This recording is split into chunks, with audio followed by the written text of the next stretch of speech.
Halo trader semuanya, selamat datang di channel Forex Club Indonesia Fundamental and Technicalist Analysis. Di kesempatan kali ini kita akan jelaskan ke teman-teman semua gimana sih caranya melakukan analisis fundamental di Forex. Pembahasan ini penting, perlu sahabat FCI simak dari awal hingga selesai agar teman-teman semua tahu gimana sih caranya melakukan analisa fundamental yang akurat dan harga akan bergerak sesuai dengan analisa yang telah kita lakukan. Namun sebelum kita masuk ke penjelasan yang lebih lengkap dan detail terkait gimana caranya melakukan analisis fundamental di Forex ini, perlu kami ingatkan ke sahabat trader Forex Club di Indonesia semuanya yang saat ini belum daftar akun trading di XM.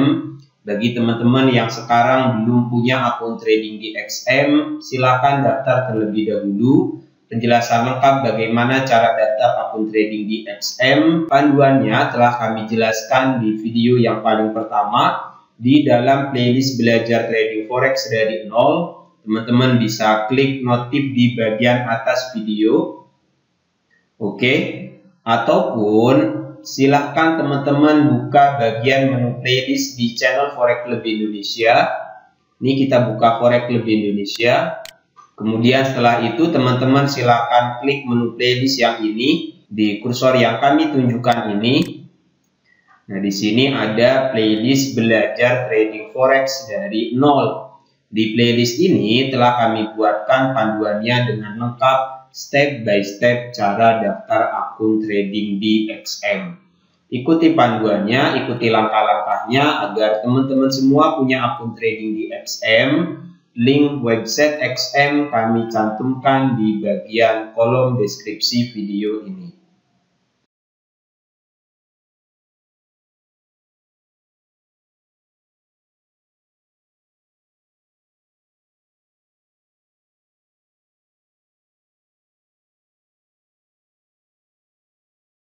Oke, mari kita mulai saja bahas mengenai gimana sih caranya melakukan analisa fundamental di Forex.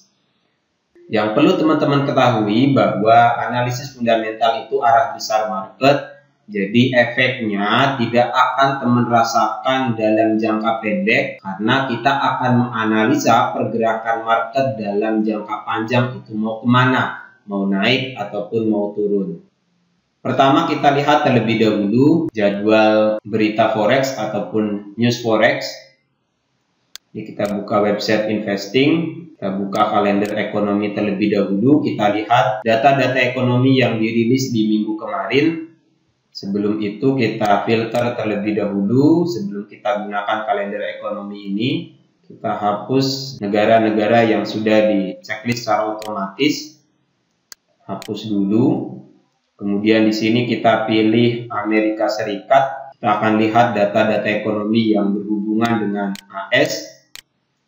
Checklist United States. Kemudian kita scroll ke bawah. Di bagian kategori di sini kita pilih semua saja. Dan untuk tingkat kepentingannya di sini kita pilih yang ketiga.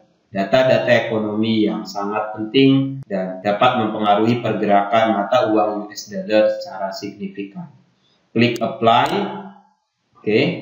Setelah kita filter, kita lihat data ekonomi di minggu kemarin. Dimana kalau kita lihat di sini ada banyak data ekonomi penting yang dirilis di minggu lalu. Salah satu data ekonomi yang menjadi perhatian pelaku pasar yaitu dirilisnya data retail sales. Yang ini, data penjualan di tingkat retail ini naik signifikan. Baik itu untuk yang di luar daripada penjualan mobil dan juga retail sales secara umum. Ini sekarang berada di level 1,3%. Data yang cukup bagus untuk pergerakan penguatan mata uang USD di minggu depan. Nah, data retail sales yang dirilis naik ini sekarang menjadi pertimbangan besar pelaku pasar. Kemarin inflasi Amerika Serikat itu sudah dirilis turun dari level 8%, sekarang sudah berada di level 7,7%. Kita lihat data ekonomi AS secara keseluruhan dulu. Biar teman-teman lebih jelas, inflasinya sekarang berada di level 7,7, sebelumnya 8,2. Nah, kalau kita lihat di data retail sales-nya ini naik signifikan. Nah, data retail sales ini menjadi salah satu bacaan penting bagi bank sentral, di mana kalau retail sales-nya naik, ada kemungkinan inflasi AS itu belum turun. Jadi masih ada kemungkinan yang sangat besar bagi kenaikan inflasi di Amerika Serikat. Kalau inflasinya terus naik, maka bank sentral tentu harus melakukan pengetatan moneter yang lebih agresif. Berarti ke depan pergerakan per mata uang US dollar itu menguat. Seperti itu ya teman-teman. Memang membutuhkan waktu yang relatif lebih lama bagi teman-teman belajar analisis fundamental dibandingkan belajar teknikal yang bisa kita pelajari dengan waktu yang sangat singkat. Teman-teman silakan disimak terlebih dahulu semua materi yang ada di playlist ini, analisa fundamental forex. Disimak satu persatu videonya untuk belajar analisa fundamental step by step. Nah, tadi telah kita bahas korelasi ataupun hubungan satu data ekonomi dengan data ekonomi yang lainnya, di mana kalau retail sales-nya naik, ada kemungkinan inflasi Amerika Serikat masih berada di level yang panas. Oke, karena data ini menunjukkan bahwa penduduk di Amerika Serikat secara sukarela mereka membeli barang dan juga jasa yang dibutuhkan. Jadi meskipun harganya naik, inflasinya naik, penduduk di Amerika Serikat masih bisa membeli barang ataupun jasa yang mereka butuhkan ataupun barang dan jasa yang mereka inginkan. Seperti itu. Nah, setelah kita ketahui bahwa ke depan per mata uang USD ini akan menguat, teman-teman bisa baca juga kebijakan moneter The Fed. Dirilis kebijakan moneter yang terakhirnya, Powell dalam konferensi persnya mengatakan bahwa The Fed akan terus meninjau data-data ekonomi yang masuk. Jika memang diperlukan untuk melakukan pengetatan moneter yang lebih cepat, maka The Fed akan mempercepat kenaikan suku bunga. Teman-teman bisa baca di sini. Dan dari komentar beberapa pejabat The Fed juga mengatakan bahwa meskipun inflasi AS sudah turun, ini merupakan baru sinyal awal. Jadi kita tidak boleh langsung mengambil kesimpulan bahwa inflasi Amerika Serikat sudah turun. So, teman-teman perlu memperhatikan data-data ekonomi yang lainnya. Para pelaku pasar sekarang memproyeksi bahwa nanti di bulan Desember, tepatnya di tanggal 14, The Fed akan menaikkan suku bunga setidaknya 0,50%. Kemudian setelah itu kita tinggal cari nih satu mata uang yang akan melemah. Oke. Kalau kita lihat di beberapa kebijakan moneter bank sentral yang sekarang masih bersikukuh dengan nada dovish-nya, yaitu Bank of Jepang, di mana tingkat suku bunganya sampai dengan saat ini itu masih berada di level negatif 0,1%.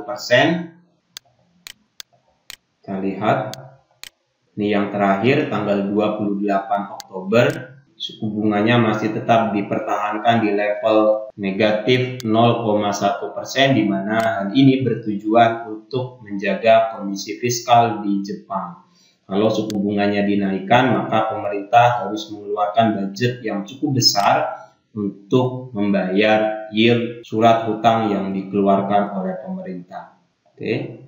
So, berarti sekarang teman-teman sudah tahu kemana arahnya per mata uang USD JPY. Kalau USD-nya menguat dan yen Jepangnya masih terus seperti ini, maka arah pergerakannya itu naik, uptrend.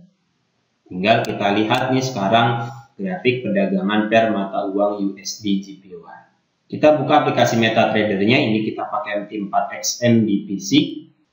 Sekarang harga sedang terkoreksi turun. Ini disebabkan oleh intervensi pemerintah yang melihat mata uang yen terus melemah. 2 kali pemerintah Jepang melakukan intervensi pergerakan yang ini. Tapi untuk tren jangka panjangnya, sesuai dengan analisis fundamental yang tadi telah kita lakukan, sebaiknya kita fokus mencari peluang perdagangan buy di per mata uang USD JPY. Oke. Kalau kita pakai Fibo, kita tarik dari bawah sini ke atas sini. Sekarang harga telah berada di middle zone antara Fibo level 50 sampai dengan 61,8. ini area terbaik bagi kita untuk melakukan open posisi buy. Dan untuk target kenaikan per mata uang USD/JPY ini, analisis teknikal kami kemungkinan besarnya kenaikan tertinggi itu akan sampai di level 160.0. Semoga penjelasan mengenai gimana caranya melakukan analisis fundamental ini bermanfaat. Teman-teman yang ingin mendapatkan analisis fundamental terbaru dari kami, silakan buka di bagian menu komunitas di YouTube channel Forex Club Indonesia. Di bagian menu komunitas ini, kami share mengenai kondisi fundamental terbaru di market. Ini update 7 hari yang lalu terkait IHK Amerika Serikat yang telah turun, sekarang berada di level 7,7% dan membuat para pelaku pasar berbondong-bondong membeli emas. Semoga penjelasan mengenai gimana caranya melakukan analisis fundamental forex ini bermanfaat. Sekarang teman-teman sudah tahu gimana caranya melakukan analisis fundamental. Lihat kalender ekonominya, perhatikan data-data ekonomi yang dirilis, kemudian jangan lupa baca juga kebijakan moneter bank sentralnya. Selamat berjumpa di video selanjutnya. Teman-teman yang belum dinyalakan lonceng notifikasinya, silakan dinyalakan terlebih dahulu agar ketika kita update baik itu video terbaru ataupun analisa terbaru, teman-teman langsung dapat notifikasi. Terima kasih. Assalamualaikum warahmatullahi wabarakatuh.